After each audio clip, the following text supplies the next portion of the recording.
Hey everyone, I got a very exciting topic for you today. We bring back Omar, our number one agent from Southern California. Again, he'll say he's the number one agent for Intero. I'm going to call him the number one agent in all of Southern California because I roll like that.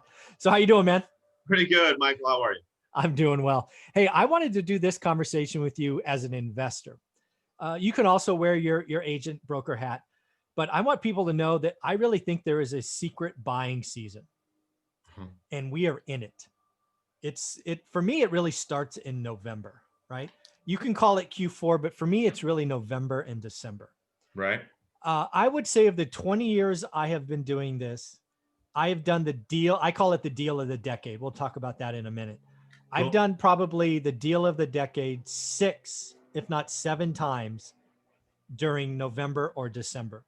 So Really? let's talk about what the deal of the decade is. Yeah, please. So I believe a deal of a decade comes around once a year if you're paying attention. And what I mean by a deal of a decade, if people hear what I talk about, bad, average, good, or great deals, I put the deal of the decade above a great deal. It could mean special seller financing. Like one of the deals of the decade I got 0% financing, for example. Oh, awesome. Another deal of a decade I did 1031 exchange out of apartments into 15 houses and got owner financing, right? There are things you can do during November and December that you may not be able to do January to October Okay. because of a couple of reasons. First, first owners take a vacation. They're Right. interested in Halloween, right? At the end of October, that rolls into Thanksgiving, that rolls into Christmas, that rolls into New Year's. Much of the country has weather issues. They're just staying inside. We obviously have this health crisis going on, all of those things. So I think it's possible to do a deal of the decade between now and the end of the year because, again, demand, I think, is going to drop. And on the supply side, you have some people that want to sell that December 31st is important. Who might that be? Well, if you are an owner and you want the tax write-off, perhaps, because you're going to fight, you want the loss, which some people do, right? Financial planning. You might be willing to sell now. You might do it for estate planning, right? You're getting to a certain age and you want to sell now because you see President-elect Biden and perhaps changing the estate taxes. There Correct. are going to be deals done in November and December. So what I call it is the secret buying season. I want you to pay extra attention today. I want you to be extra aggressive today. And by today, I mean November and December. Right. And get ready to close fast, right? So if you're using traditional financing, realize you better lock it up soon. If you can get hard money or private money or have deep pockets, you get the last, I remember locking up a deal once on December 23rd that I closed by the 31st, or was the 30th. So again, you can do some pretty spectacular deals when the seller has a compelling event called tax season Yep. or estate planning. So I just thought I'd talk about that. Have you done any great deals November, December? How's your business? What do you do different? All of that stuff, Omar.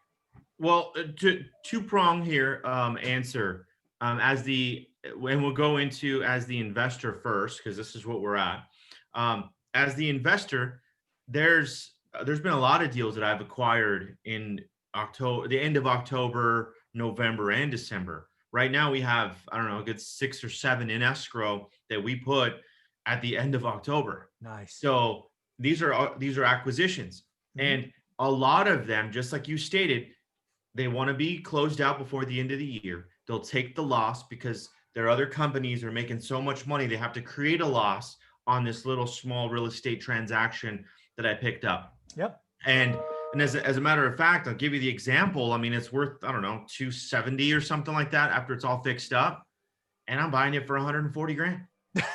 So That doesn't it, suck. it no, that doesn't at all. Even though I wanted the creative financing and we almost had it at 100% owner financed, 5% loan or a 5% interest rate, no money out of pocket. I would have just cash flowed that house forever, Yeah, right? But they changed their mind at the end because they wanted the tax ramification exactly. of losing something. Yeah. So I said, okay, cool. I'll close on it quick. We're going to close by the end of the year. No problem. So that is when a lot of great deals happen, especially right now. The estates, they want to settle the family members need money before the end of the year. Yeah. So everybody wants to sell the estate, whatever was left inherited to them. So super key because there's the thing is, more people are motivated between November and December.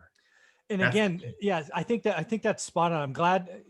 I figured that would be the same for you. I'm glad it is. And again, folks, it's two-sided coin, right? The supply side, because there is that compelling event, but I'll tell you, demand drops too. I don't know if you're seeing that in your normal business, but owner occupants get, I mean, maybe it's different this year, but historically speaking, November and December are pretty weak months, right? Because people don't want to be moving and packing up houses when Christmas ornaments are out and all of that stuff. So demand drops off too. I'm seeing it very, very slightly already in my market. And my market has 1 month inventory. So it's crazy, but I already Oh, can see it on the edges. Oh, stuff's lasting a little bit longer, a little bit more inventory. So that just tells me that we're going to probably see less demand. So it'll be interesting to see if I can find a good deal in the next 6 weeks. just change that, Michael, when you find a good deal. Oh, I love that. When I When find you 2 find. good deals. There you go. See, you just added more to. You That's said right. if earlier, now you said when I find 2 more. So I love it. I love it. Dude, see, that's why you're an expert. You're on this every Tuesday. You just make me be, you just help all of us be better. Speak it into That's awesome. existence. That's awesome. So Yep. so you would agree. This is a secret buying time for investors. If you're positioned, Yes. if you're positioned well, and you can convey your message to the seller, and obviously help them in their situation. That's the Yeah. key. Yeah. So what I would tell folks, again, go back and listen to what Omar did in his situation. He was going to do a seller finance deal. Then they wanted to recognize the loss. How did he do that? He shut up and listened. Yep. He didn't force, like he didn't keep diarrhea of the mouth. He just listened and said, "Hey." Spot freaking on, because I tell everyone, just be quiet. The person who talks the most will talk themselves into either a listing, talks themselves into selling the home to you. You just got to pay attention and then react. And it's like, it's not the end of the world if they say no right away, because you're going to lose a fight over a jab. Yeah. No, really, you're just going to take it. All right, cool. But you're still in the fight. You're still in the game. So you just have to listen more, and be that person that you know what, be the compassionate person. People want to do business with people that actually care about their damn situation. Yeah. Let's take that a little bit further, because I want people to really hear this. And again, we don't practice these interviews, so this could totally go backwards. Good. So let's go back to the situation where you're doing that deal at 140 on an ARV of 270. How many conversations did you have with them before you were really talking numbers? 3. Yeah, it doesn't happen in the first conversation, folks. They need to know you first, they need to like you second, and they need to trust you third. 100%. Can I add though, Michael? Yeah. In this situation, it was this is what is super key, and I'm going to bring this up again. If people know that you can help other people in any situation of real estate, they'll call you. Yeah. This was a database phone call. Hey, I got some issues with tenants. Can we list the house? Can we list the house? I was like, you want to list it? You're not going to be able to see it because they're tenants that aren't paying. Yeah. But I got a better idea. I'll buy it from you. And it took 3 or 4 times for me to talk to them. And then they literally signed the contract at no money down and owner financing. But it's in an LLC. Somebody else owns it too. They wanted to cash out. So it's like, okay, cool. That's fine.